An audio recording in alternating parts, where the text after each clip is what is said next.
Om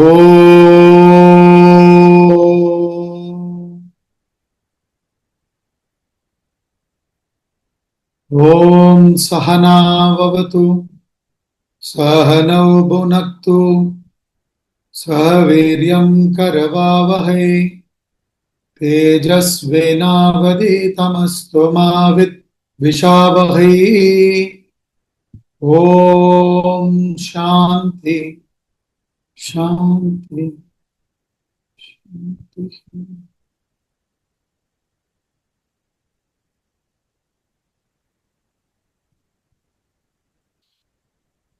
Vasudevendra Yogindram Natva Jnanapradam Gurum Mumukshu Nam Hitarthaya Tattva Bodho Vidiyate.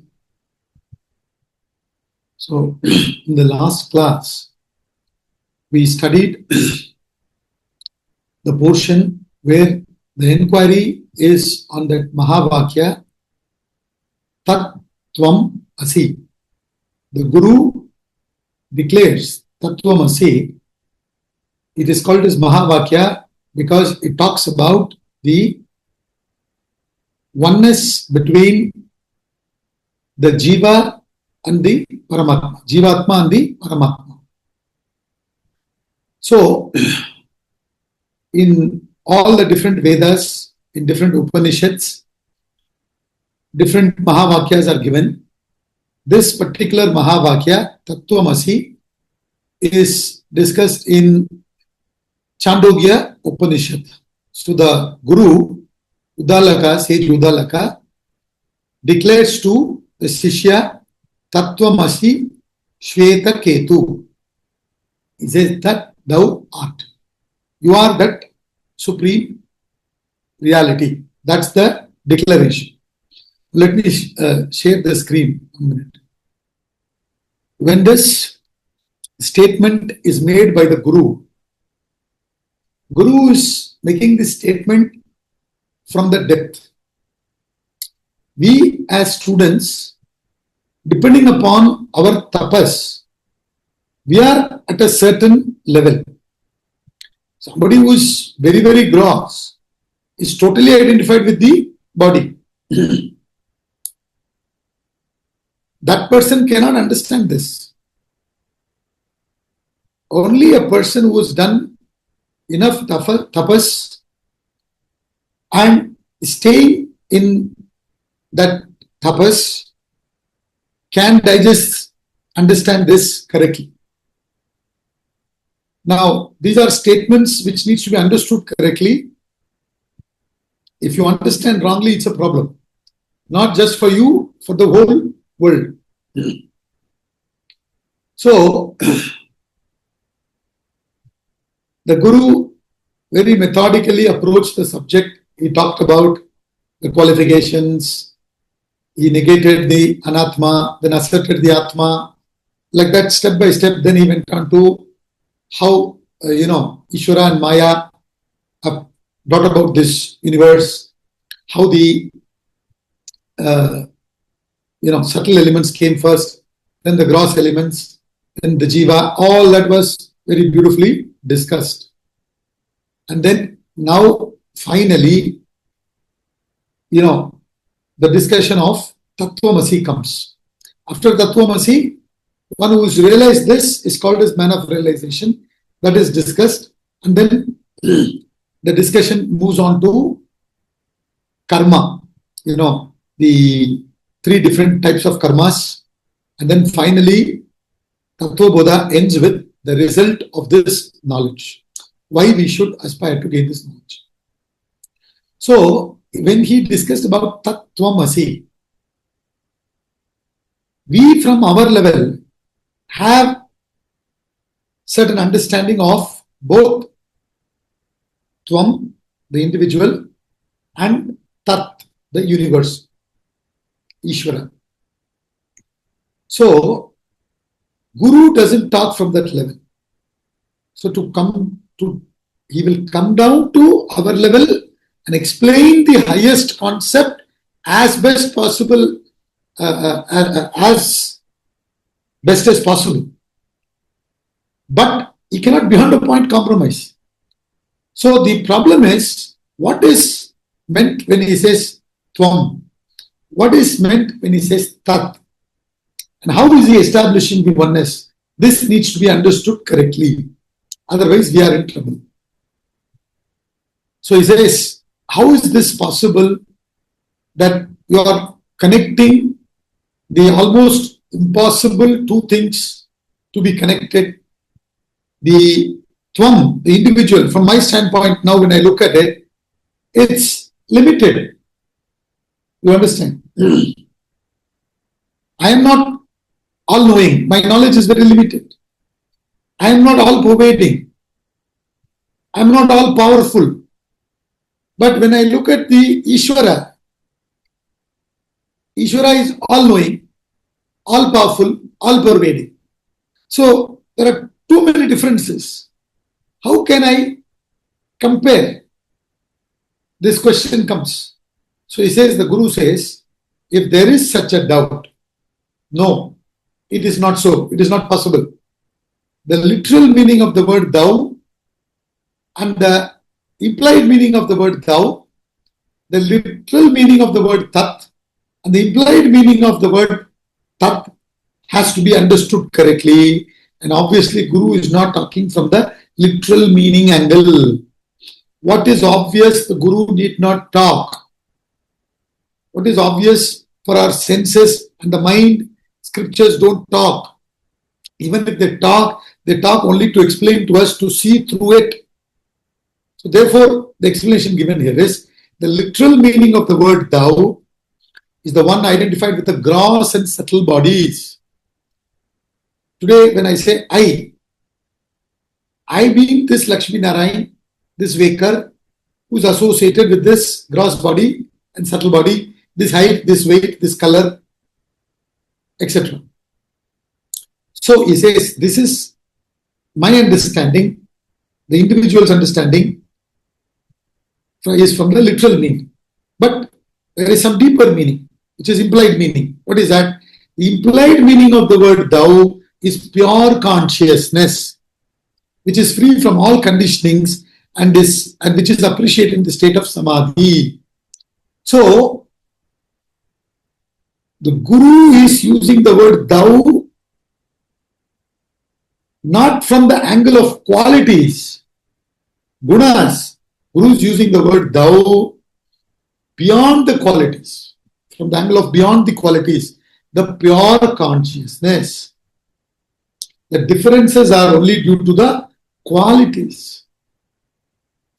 But in the essence, there are no difference.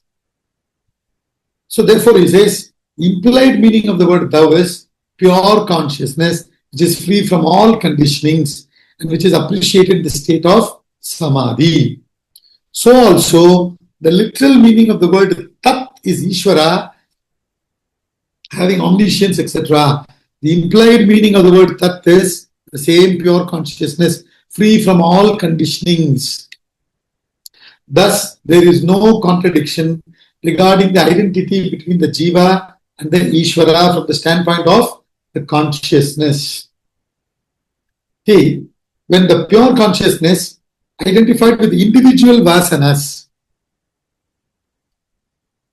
is different, it is different from the pure consciousness identified with the total vasanas.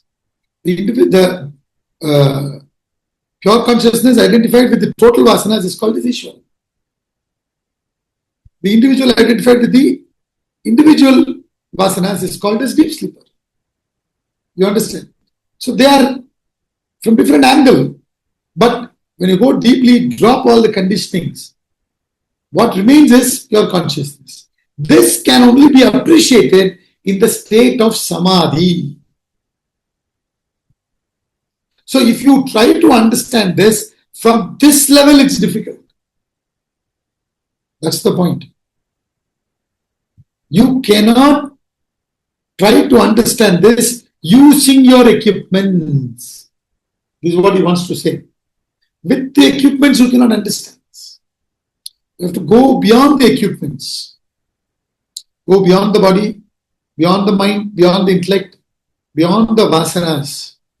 Then you appreciate it only from that level. Like they say, even in worldly level, they say only a Milton can understand a Milton. To understand the statements made by Milton, not anybody and everybody can appreciate it. Somebody who's evolved to that height only can appreciate it. Therefore, when we fail to recognize the statements made by the Guru, Shastra, we are confused, then what do we have to do? Instead of sitting and complaining, all these are nonsense, bakwas, instead of that, we should say, I am not yet qualified to understand this. I need to do more tapas. This is what is called as Shraddha.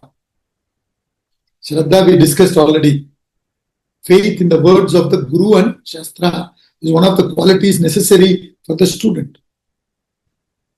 So, there is no doubt that the statement is wrong in the student. But the student understands, I am not yet qualified. So what do I have to do? I have to purify myself more and more. So continue the inquiry, but continue doing the purification process. Continue purifying oneself. Then after a good amount of purification, one is able to understand and appreciate this. But finally, absolute appreciation can come only when you move to that samadhi, where you go beyond all the qualities, drop the identification with the body, mind, and intellect totally. Then only you come to samadhi. Till then, you don't come to samadhi and you don't really 100% appreciate this. You may, at a subtle level, intellectually appreciate it, but it is still not your experiential wisdom. Even this word experiential and all this, we have to borrow somewhere. The difficulty is that when you come to talk about the pure consciousness. So, you have to cooperate at that level. So, please understand. So, experiential meaning, it is internal wisdom. It's not borrowed knowledge. You understand? You get it from the Guru, but you have to see it within. The story of Bhakta Dhruva. Dhruva did meditation to have this realization of divinity. But his mother has told that God is within you. So when he sits and deeply meditates, Bhagavan appears in front of him and then says, my dear Dhruva, please open your eyes. I have come to bless you. He still closing his eyes and he says to Bhagavan, my mother told me you are within me. So please come within. So it is something that is internally experienced through inner efforts. When we drop the ego totally, the realization happens. We appreciate this internally, not externally. Can't say, yes, I understand. Kena Upanishad says, if you say, yes, I understand, you didn't understand anything. Naham manyesu vedeti, nona vedeti vedacha. The Upanishad goes on. If you say, I understood, you have not understood. Very, very interesting mantras. So, it's not intellectual understanding. To emphasize that, he says, which is appreciated in the state of samadhi. The state of samadhi means what? You are ready to lose your ego totally. Unless you get that level of courage, it's not possible to experience the divinity.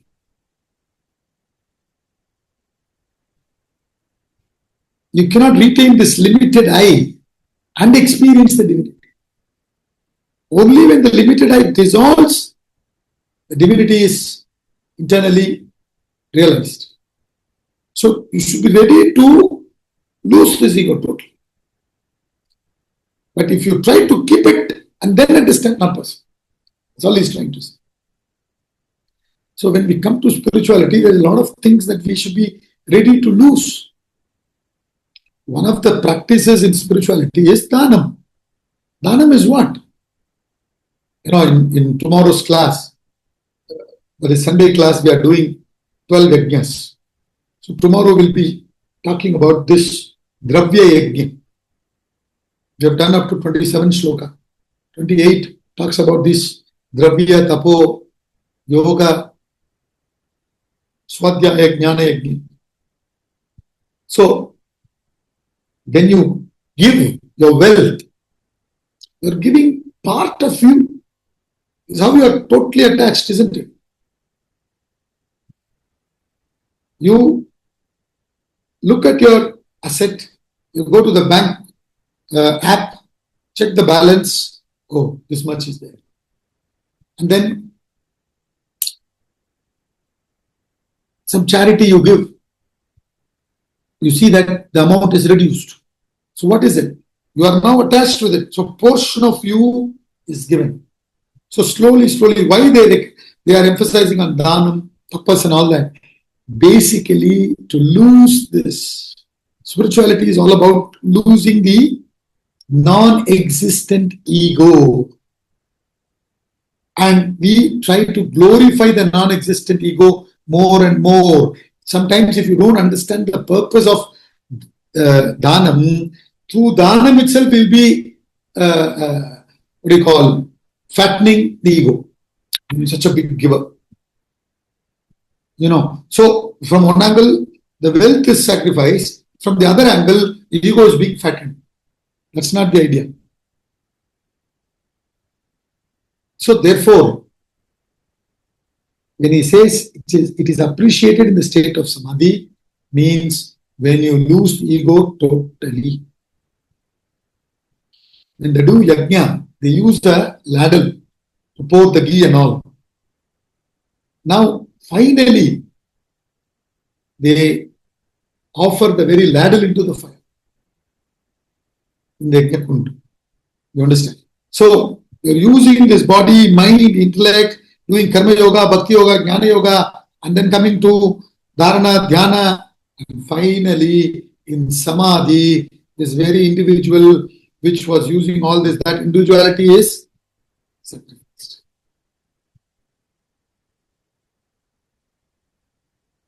This also we are going to see in the Yajna. He says finally, and that happens, total Atma Nivedanam, the 9th step in Bhakti. In Bhakti Yoga, he talks about 9 steps. The 9th step, last, is Atma Nivedanam. When the individuality is lost, the totality is gained. When the river enters the ocean, river merges with the ocean, the individuality of the river is lost. It gains the totality of the ocean. That's what he says.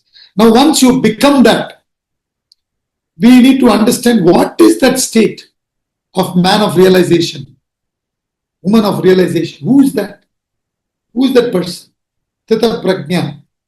We studied that in the Bhagavad-gita. That is being discussed next. Let's get on to the next topic, which is man of realization. Evam cha Vedanta Vakyaihi Sadguru Rupa Sadguruhu Upadeshena cha Sarveshvapi Bhuteshu Yesha Brahma Buddhihi Utpannate Jivan Mukta Ityartha.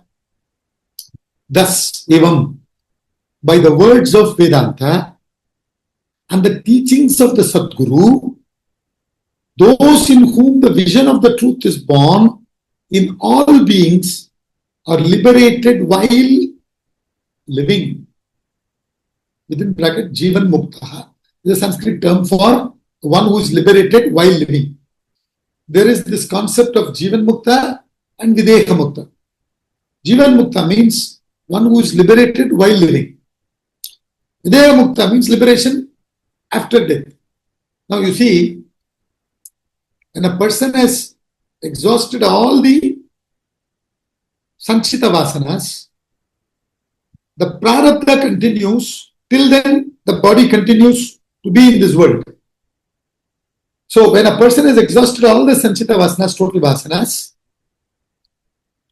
and for all practical purposes, he or she is liberated. But is continuing only because of the prarabdha. Such a person is called Jivan Mukta. Now when that person finally, after all the prarabdha is also exhausted, gives up the body also, we say he is attained Videha Mukti, gone beyond this Deha also. So Jivan Mukti means liberated person while living. So he says, thus by the words of Vedanta and the teachings of the Sadguru, Upanishad says, Shrotriyam Brahmanishtam. Guru should be one who is well versed in the Shastras, Shrotriyam Brahmanishtam, and one who is established in Brahman. That is called Sadguru. That person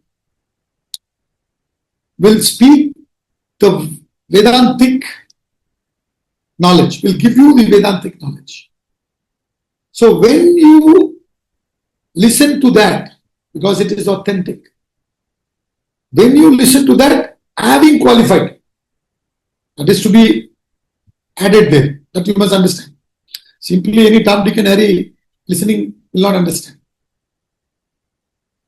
So I said, if a Tom, Dick and Harry is listening, he said, all this, what is this? And he will give up.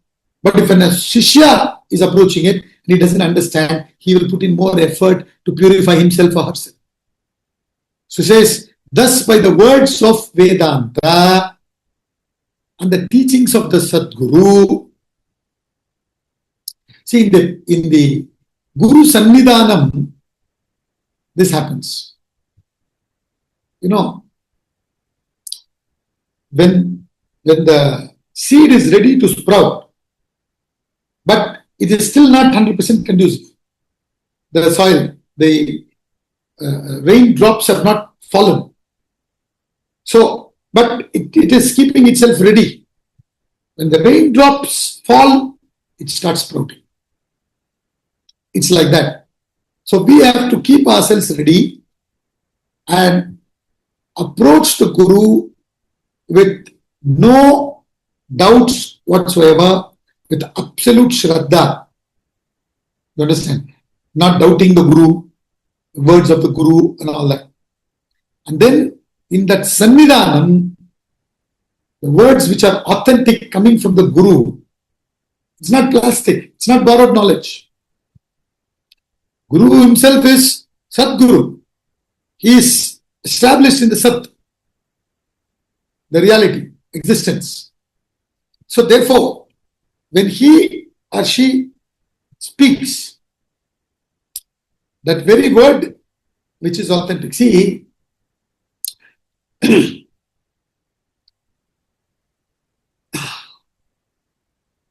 what is the difference between the books and the Guru? Books are no doubt words of the Guru. But you are reading. The books come alive only to the extent you do the tapas. But when you go to the Guru, who has already done the tapas and realized the self, he is always alive. Life is like live wire. You need courage to grab it. Once you grab it, you get electrocuted. Electrocuted means all the nonsense goes. So that's what he's saying. Those in whom the vision of the truth is born, in all the beings, are liberated while living. In the sense, he sees the truth within and he sees the truth in every being. You understand?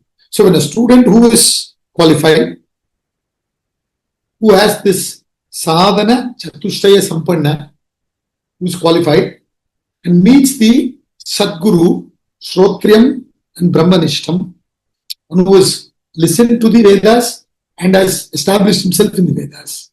When they both come together in that Sannadhi, this transformation happens. And when the transformation happens, you see the divinity shining forth within, and you see the same divinity shining forth everywhere. That's what he's saying. Thereafter, you see only divinity and divinity, nothing else. And that state is called liberated while living. You understand? Such a person is called Jivan Mukta. Because you are not now seeing from the limiting body, mind, intellect angle. You are seeing from the limitless consciousness angle. And you see only consciousness everywhere. Those in whom the vision of the truth is born. In all beings. They are not seeing only the Atma in them, and then they are seeing all of them, all the other beings as ignorant. Thereafter they are seeing only the pure consciousness. All the limitations are broken. It's like a person who is woken up from the dream. When he is woken up from the dream, he is not seeing that he is woken up from the dream, rest of them are all in the dream. When he wakes up from the dream, he knows that there is no dream world only. He understands that the entire dream world was nothing but a waker's mind. So that's what he's saying. That person is the liberated soul, the man of liberation. As long as there is identification with the body, with the mind, with the intellect, to that extent, you will be seeing the world from that angle. But when you drop all the identifications with it and then identify with the pure consciousness, then you will also see the pure consciousness everywhere. See, this seeing pure consciousness everywhere also is mentioned from our angle. In fact, technically, when you go deeply, there is no seeing, nothing. It's all he says. So therefore, this is, Jivan Mukta. So if you are not qualified and you go to Vedantic knowledge directly, the problem is, instead of understanding it correctly, there is possibility of you most likely misunderstanding it. It's a very big problem. And now, how do I find the Guru? That question comes. For which Bhagavad-gita says, don't worry about that. You qualify. When you qualify, the Guru comes. And the Guru can come in any form. Guru need not come only in this physical form. Guru can come in any form. Guru can come in the form of an experience. Guru can come in the form of a book. Guru can come in any form. But depending upon your readiness, the Guru will appear. Tadviti pranipatena pariprashnena sevaya upadekshanti te jnanam jnaninas tattvadarshina. The Guru, Tattvadarshi, will appear, will come when you are ready. So when you qualify and submit yourself to the Guru, the words will bring the transformation. If we are continuously listening and the words are not bringing about any transformation, then what we have to do? We have to go back, not lose the confidence in the text, not lose the confidence in the Guru. We have to go back and do tapas. So to the extent you do the tapas, to that extent the words in the scripture starts becoming alive, because these are words of the Guru. Vedas are all words of realized souls. In deep meditative state, the divinity was speaking through them. That is what is collected as Vedas. So now, when you haven't done enough tapas, you contact, nothing happens. But when you come alive, the more and more you do tapas and you touch it, you will see that the word starts speaking a lot more to you. It starts becoming more jagrat. That's what he said. Next. Nanu Jivan Muktaha Kaha Yata Dehoham Purushoham Brahmanoham Shudroham Asmi Iti Dridha Nishchayastata Naham Brahmanaha Na Shudraha Na Purushaha Kintu Asangaha Satchidananda Swarupaha Prakasha Rupaha Sarvantaryami Chidakasha Rupaha Asmi iti Dridha Nishchaya Rupaha Aparoksha Jnanavan Jivan Muktaha. Then who is Jivan Mukta? Then this question is asked. Then who is Jivan Mukta? Just as one has firm belief, I am the body, I am a man, I am a Brahman, I am a Shudra. In the same way, one who by his immediate knowledge, called as aparoksha jnanam, has firmly ascertained, I am not a Brahmin, I am not a Shudra, I am not a man, but I am unattached and of the nature of existence, consciousness, bliss. Satchit Ananda Swarupaha, Prakasha Rupaha, effulgent, Sarvantaryami, indweller of all, and the formless awareness, Chidakasha Rupa, formless awareness is called Jivan Mukta. So this question comes, who is this Jivan Mukta?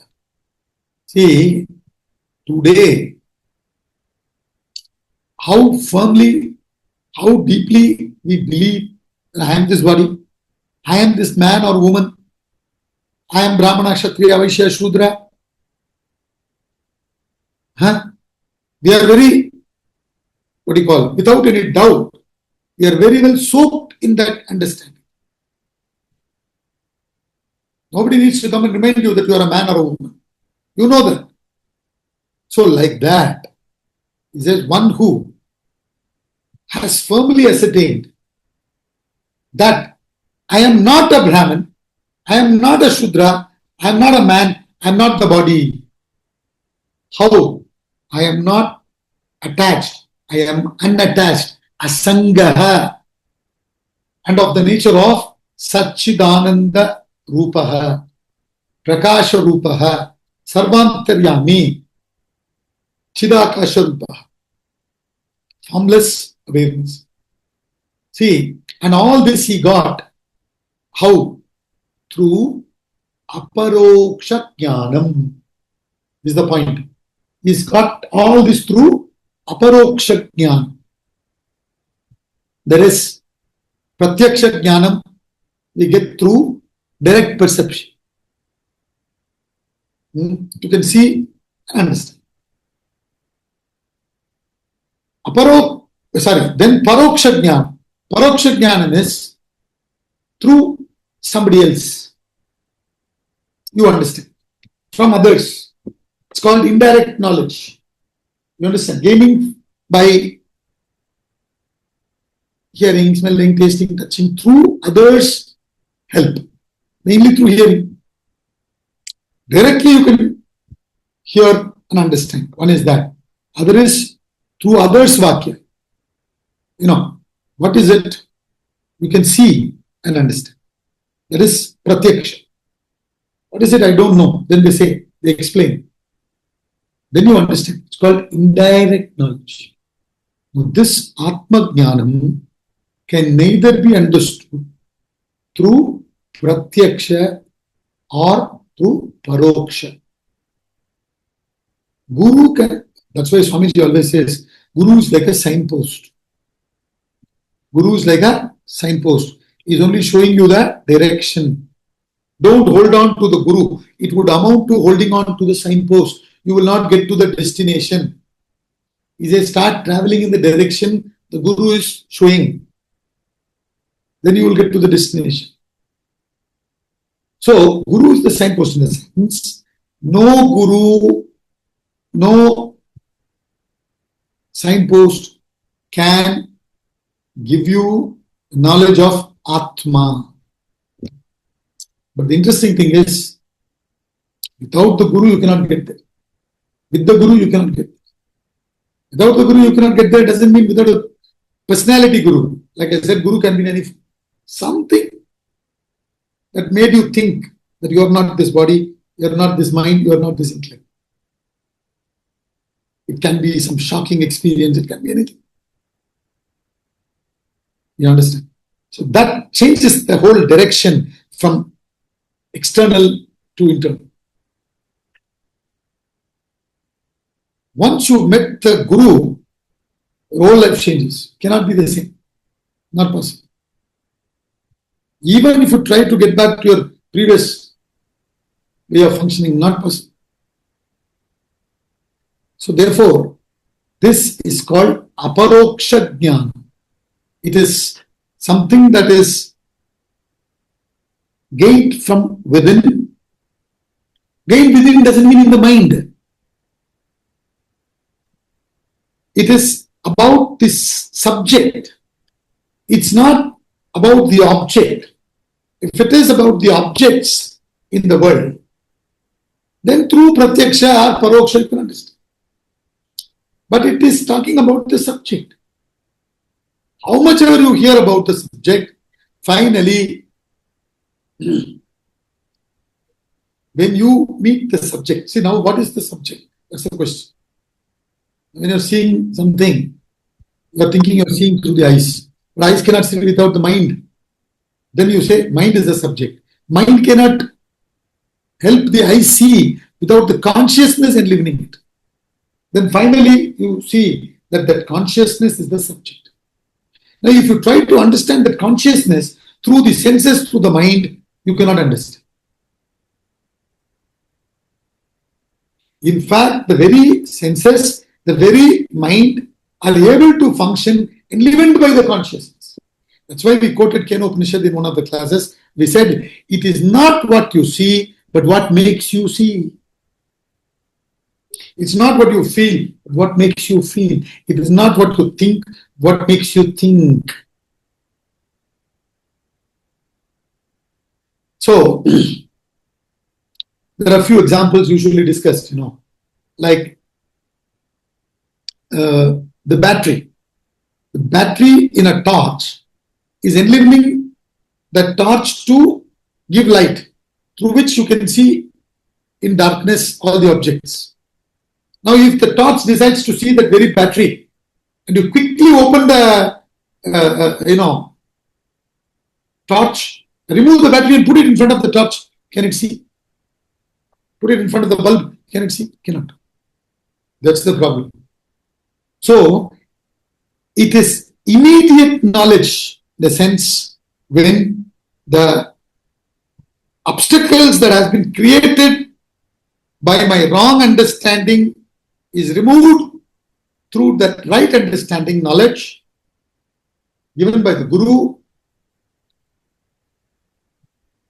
it is gained immediately. It is aparoksha. That's what it is. It is aparoksha jnanam.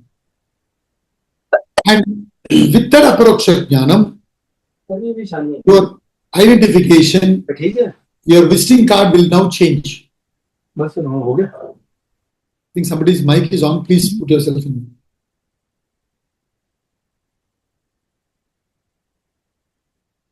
So, now the visiting card says what? I am the body, I am the mind, I am Brahmana, Kshatriya, Vaishya, Shudra, etc., etc. The visiting card will change. When Adi Shankaracharya, this said so, I don't know, and he was 6 or 8, and he met his guru, Govinda Padaji. Apparently he asked him, who are you? Then he sang Atma Shanka. Mano Bodhyahankar Chitta Ninaham Nacha Shrotra Jihve Nacha Grana Netre Nacha Vyoma Bhumi Na Tejo Na Vayu Chidananda Rupaha Shivoham Shivoham. Chedanandarupaha Shivoham Shivoham. It goes on like this. Whole biodata changes.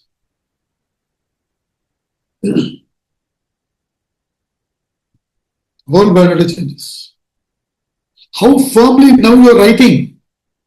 I am this name, Lakshmi Narayan. I am male, I am female. I am engineer, I am doctor. I am Brahmana, I am Kshatriya, I am Vaishya, I am Shudra, I am an Indian, etc., etc., etc. This is how firmly you are now writing this. This whole thing will be erased and you will very firmly, clearly write and say, I am Sat Chit Ananda Swarupaha, Prakasha Rupaha, Sarva Antaryami, Chidakasha Rupaha, and I am not a Brahmana, I am not a Shudra, all are gone. Such a person is called a new man. Such a person has taken a new birth. The birth is now in the consciousness. Earlier the birth was in the unconsciousness. Now the birth is in the consciousness. So, Sat Chit Ananda Swarupa. We have already discussed this Sat Chit Ananda earlier when we talked about Atma. I'm not going deeply into that. Sat means that which always exists. Chit means the consciousness. And Ananda, bliss. It is not the broken bliss or intercepted bliss. It is unbroken bliss. Akhandananda. It is the self that enlivens all beings, enlivens all the equipments, and it doesn't require any other being to enliven it. It is self-effulgent. Hence it's called Prakasha Rupa. And it is Sarva Antaryami. It is in you as the indweller, and it is in every being as the indweller. Deep inside, it is dwelling. The consciousness is there in all beings. And unfortunately, it is now identified with certain forms. When all that is removed, and what remains is Chit Akasha. Akasha means space. Space is all pervading with reference to this world. But when you go to deep sleep, in deep sleep there is no concept of time and space. But in deep sleep there is consciousness. So this consciousness is even beyond this Akasha. It is Chit Akasha Rupa. Chidakasha Rupa. In the form of awareness which has no form. Hence it's called as formless awareness. Formless awareness we don't understand. We cannot understand this. See, in the, I don't know whether I mentioned it in this class, in the 12th chapter, Bhakti Yoga of Bhagavad Gita, Arjuna asks, because in the 11th chapter already the formless, the Vishwarupa was shown by Sri Krishna. The cosmic form of the divinity was shown to Arjuna. So Arjuna is now asking, Hare Krishna, am I to worship you in a particular form, or as cosmic form, or as without form? Which kind of worship is superior? And Sri Krishna says, you worship in form. See, because he explains, he says, formless worship is subtle. It is not possible for the one who is identified with the body.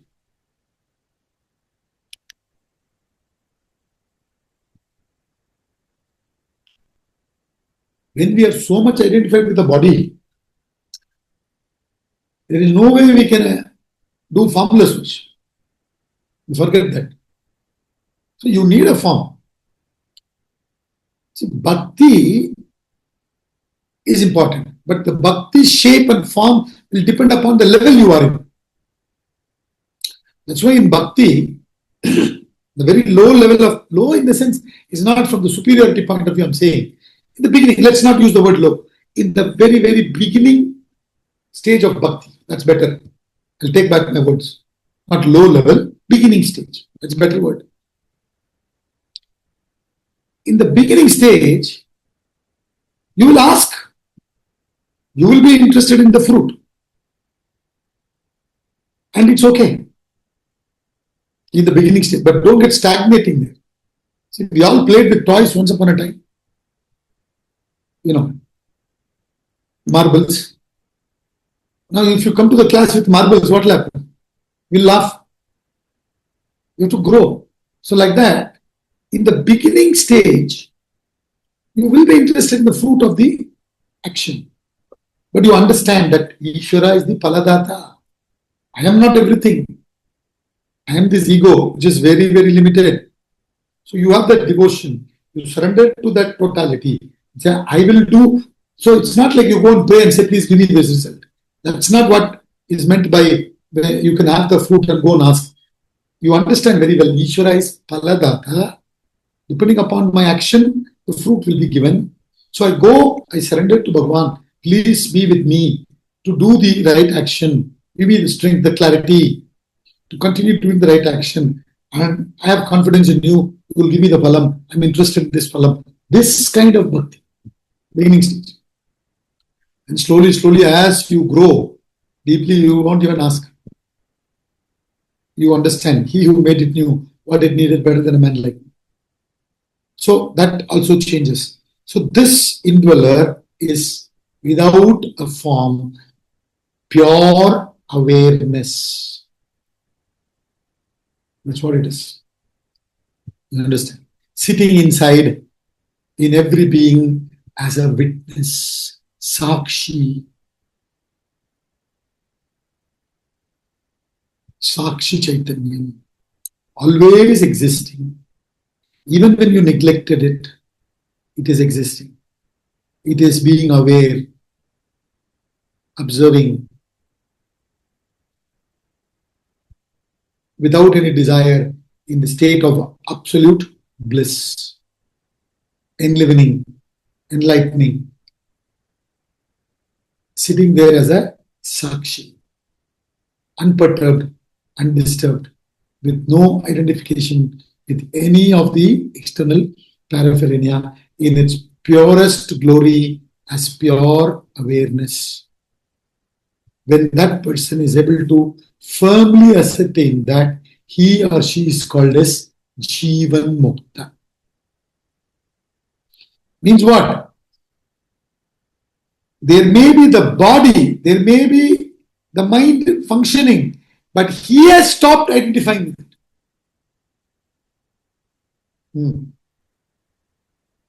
That's the point.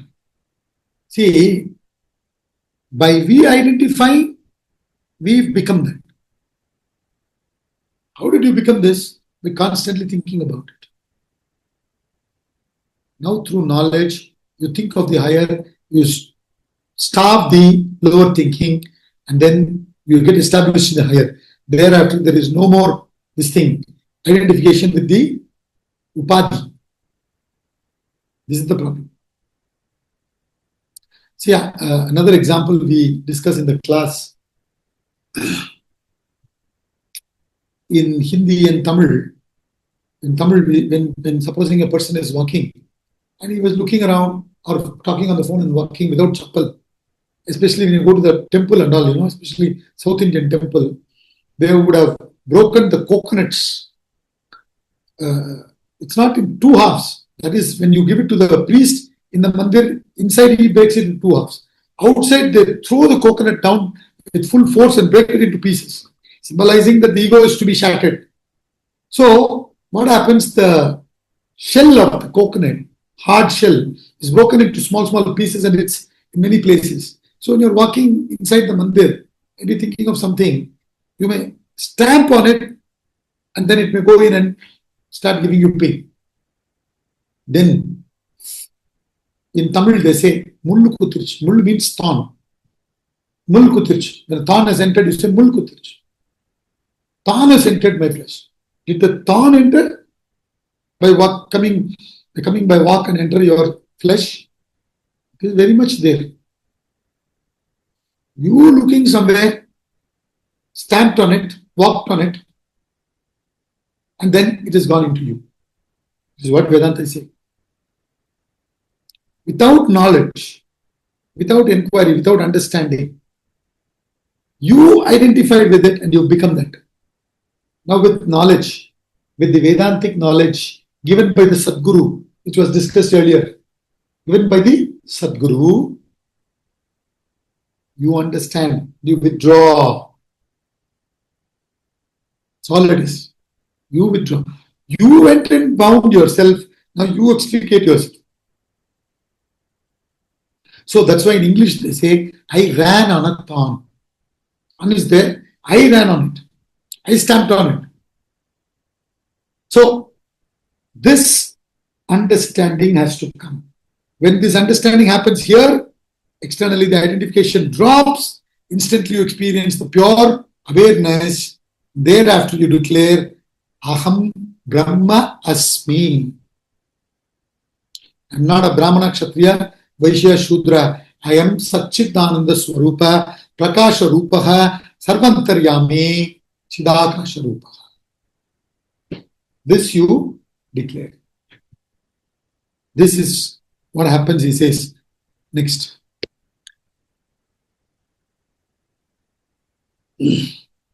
Brahmaivahamasmi iti, Brahmaivahamasmi, Aparoksha Jnanena, Nikila Karma Bandha Vinirmuktaha Syat. Brahma eva aham asmi iti, Aparoksha Jnanena, Nikila Karma Bandha Vinirmukta Syat.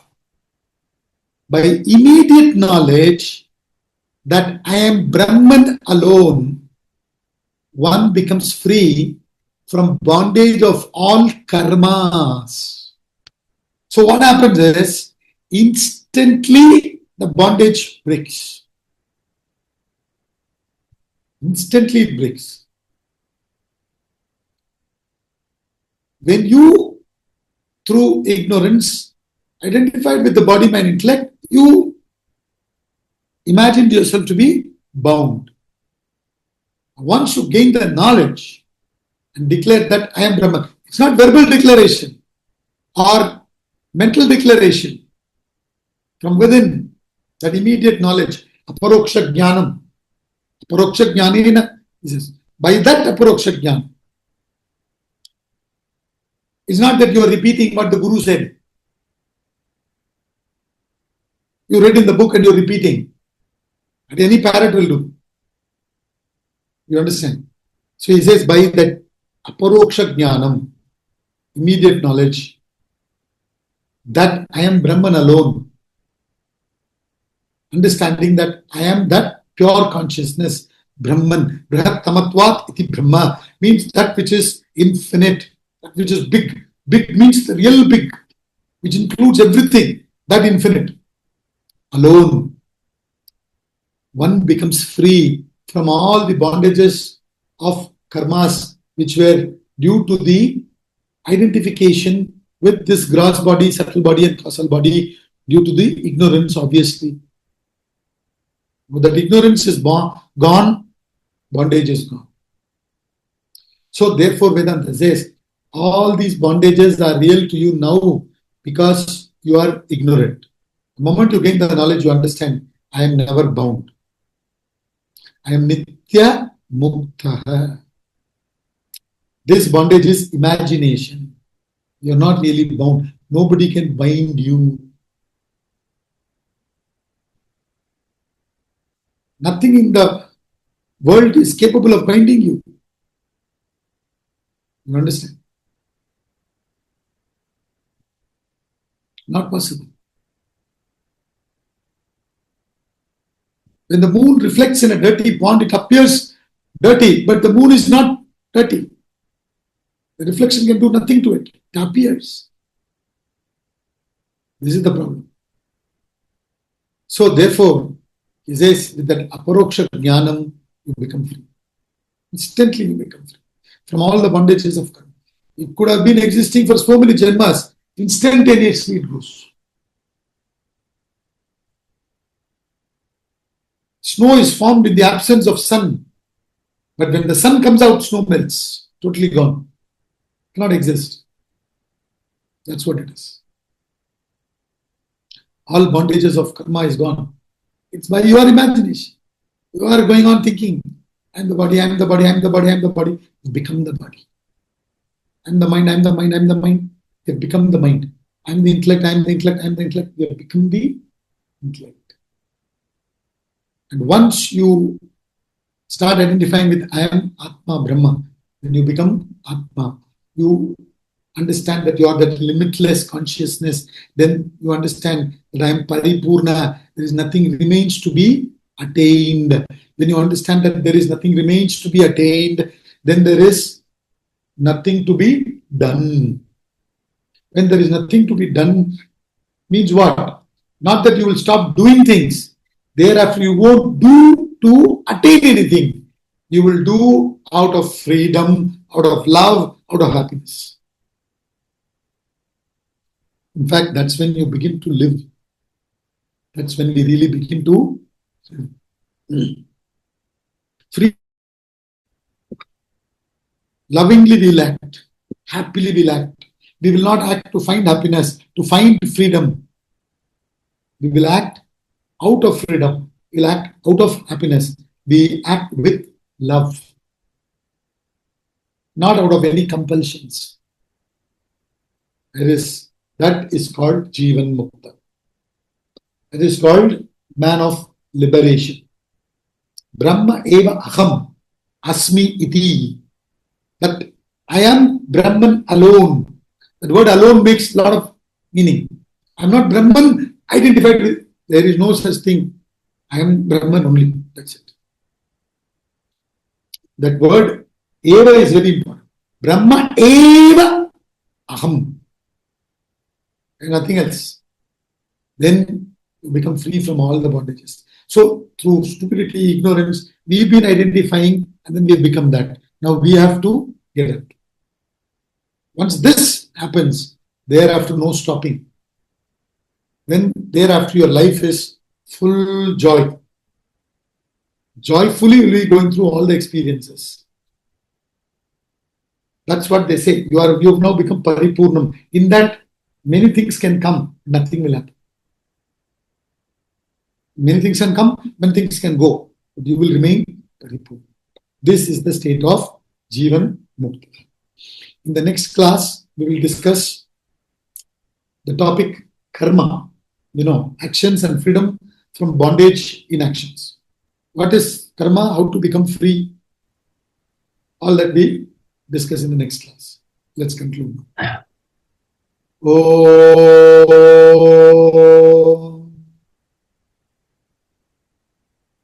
Om Purnamada Purnamidam Purnat Purnamudachyate Purnasya Purnamadaya Purnameva Vashishyate. Om Shanti Shanti Shanti.